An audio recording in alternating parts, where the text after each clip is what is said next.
We are less than a week away from Christmas morning. In homes across Europe and America, lights are going up, tables are being set, and families are counting down to a few quiet days of peace. But tonight, far from the holiday music and warm kitchens, Russia is making a choice that tells you everything you need to know about where this war is really going. Because as the clock moves toward Christmas Day, Russia is no longer rushing to protect its soldiers, it's rushing to protect its palaces. And that single shift may matter more than any battle fought this winter. Here's what's happening and why it should worry the Kremlin far more than they're admitting. In war, resources tell the truth long before leaders do. Where you place your air defenses, your elite units, your surveillance systems, that's where your priorities live. And right now, Russia's priorities are quietly moving away from the front lines and towards something far more personal. Over the past weeks, Western intelligence and satellite imagery have picked up a pattern that's impossible to ignore. Advanced air defense systems, including S-400 batteries, electronic warfare units, and rapid response security forces, are being repositioned away from contested battle zones and toward high-value symbolic sites inside Russia and occupied territory. Not ammunition depots, not troop concentrations, not supply hubs under constant Ukrainian pressure. Instead, estates, residences, private compounds, places with chandeliers instead of trenches. This isn't speculation. Analysts tracking Russian force movements have noticed thinning air defense coverage in certain frontline regions at the exact same time security rings around elite properties have tightened. What that means is simple. Every missile system guarding a palace is one less system guarding a soldier. Every radar scanning for drones over a luxury compound is one not scanning over men freezing in muddy positions along the front. And here's the part the Kremlin doesn't want its own population to fully process. This isn't being done because these palaces have military value.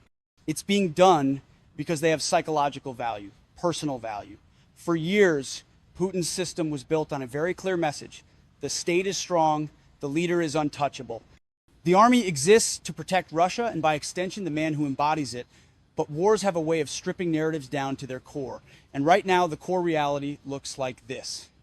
Russia's leadership is reallocating scarce defensive resources, not to save lives, but to preserve symbols. Ukraine understands this better than anyone. That's why recent strikes haven't focused solely on battlefield gains. They focused on pressure, on forcing choices, on creating dilemmas where every option carries a cost. When Ukraine threatens symbols instead of soldiers, Russia is forced into an impossible position. Defend the army and risk humiliation, or defend prestige and expose weakness at the front. So far, the Kremlin's answer has been clear. Choose prestige. Russian soldiers on the front are already feeling it. Intercepted communications and reports from the field describe units operating with reduced air cover, delayed resupply, and thinning defensive umbrellas. Meanwhile, Russian state media remains silent about why certain protected areas now receive priority treatment. Silence in this system is not accidental, it's strategic, because if Russians start asking why elite properties are safer than their sons, the story collapses. A former Russian military logistics officer, now outside the country, described it bluntly in a recent interview. When leadership starts defending symbols instead of formations, it means they're preparing for political survival, not military victory. In other words, the war has entered a phase where the battlefield is no longer just Ukraine. It's legitimacy itself. This shift also explains the increasingly theatrical language coming out of Moscow. The louder the threats, the thinner the defenses elsewhere. Apocalyptic rhetoric fills the gap left by hard power that's being quietly pulled back. Total annihilation, unimaginable consequences, red lines. These words are not signs of confidence, they're substitutes for it. Because the truth is, Russia cannot defend everything. It never could. Its air defense network was designed for strategic deterrence, not constant internal protection. Ukraine knows this, Western planners know this, and now the Kremlin knows this too. That's why every symbolic strike carries outsized weight. It forces Russia to reveal what it values most under pressure. And right now, it isn't the average soldier. The strategic consequences of this misallocation are already showing. When defenses are pulled inward, supply routes become more vulnerable. Command posts face greater risk. Ammunition depots sit exposed longer.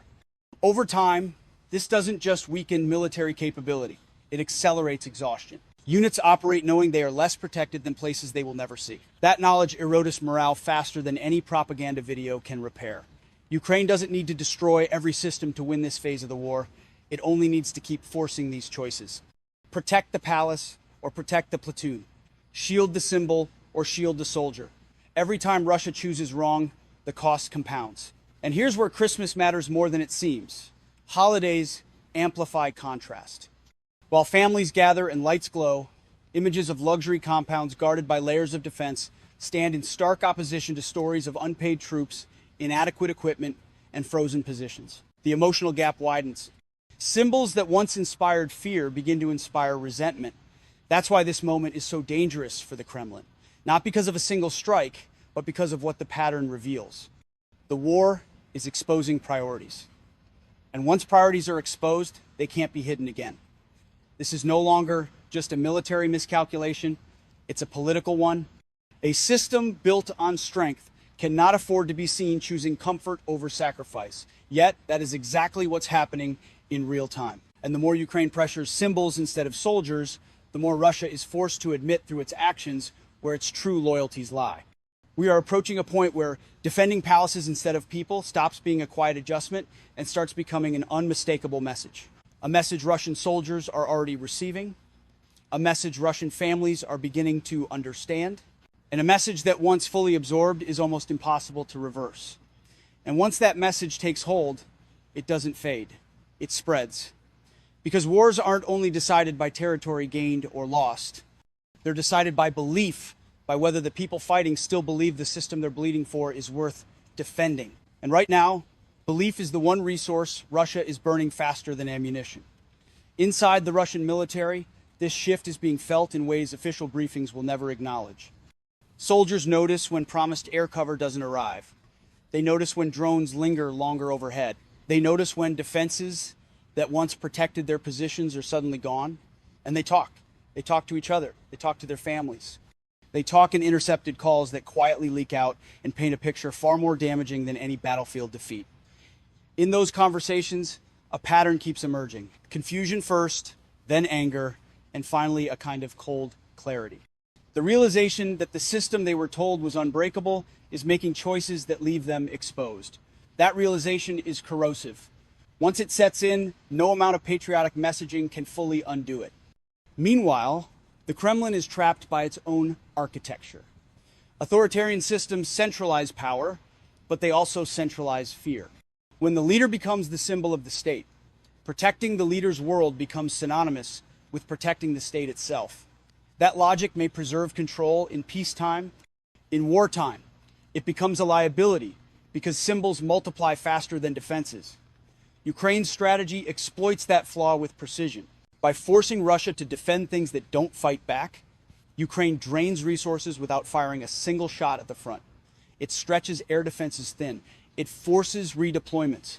It turns Russia's size into a weakness rather than an advantage. And the psychological effect ripples outward. Russian elites notice too. Governors, oligarchs, senior officials, they all watch which sites receive protection and which don't. They draw conclusions. If palaces are prioritized today, what happens tomorrow when pressure increases? Who gets defended and who is left exposed? In systems like this, loyalty is transactional, and nothing erodes loyalty faster than uncertainty. That's why you're seeing a subtle but important shift in elite behavior. Increased security, reduced travel, quiet repositioning of families and assets. These are not the actions of people confident in long-term stability.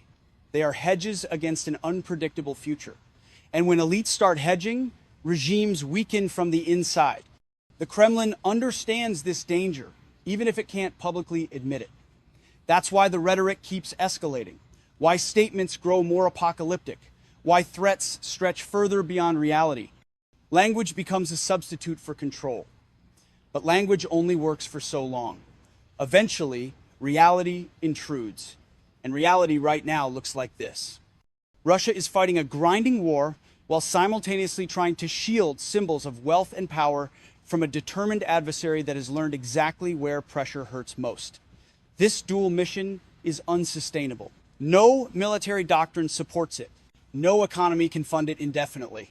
And no political system can survive the contradictions it creates. The longer this continues, the more obvious the trade-offs become. More defenses around symbols means fewer defenses at the front. More secrecy means less trust. More fear means more mistakes. And in war, mistakes compound quickly. Ukraine doesn't need a dramatic breakthrough to capitalize on this. It only needs consistency. Each symbolic threat reinforces the same question inside Russia. If the leadership is this focused on protecting itself, what does that say about the future it's offering everyone else? That question doesn't have to be answered all at once. It only has to linger. To sit quietly in the background of every order, every deployment, every sacrifice demanded over time.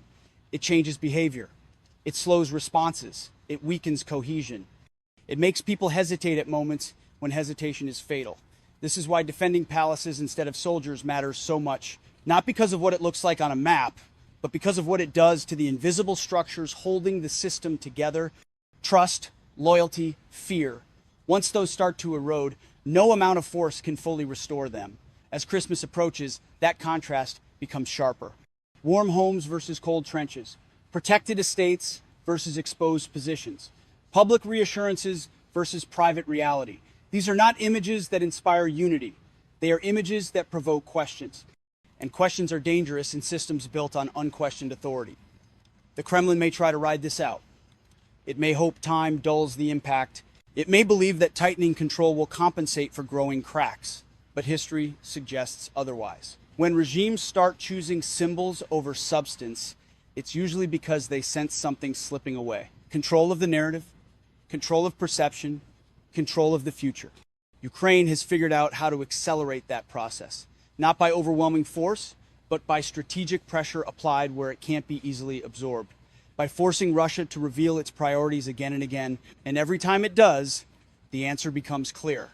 This war is still being fought with artillery and drones and missiles.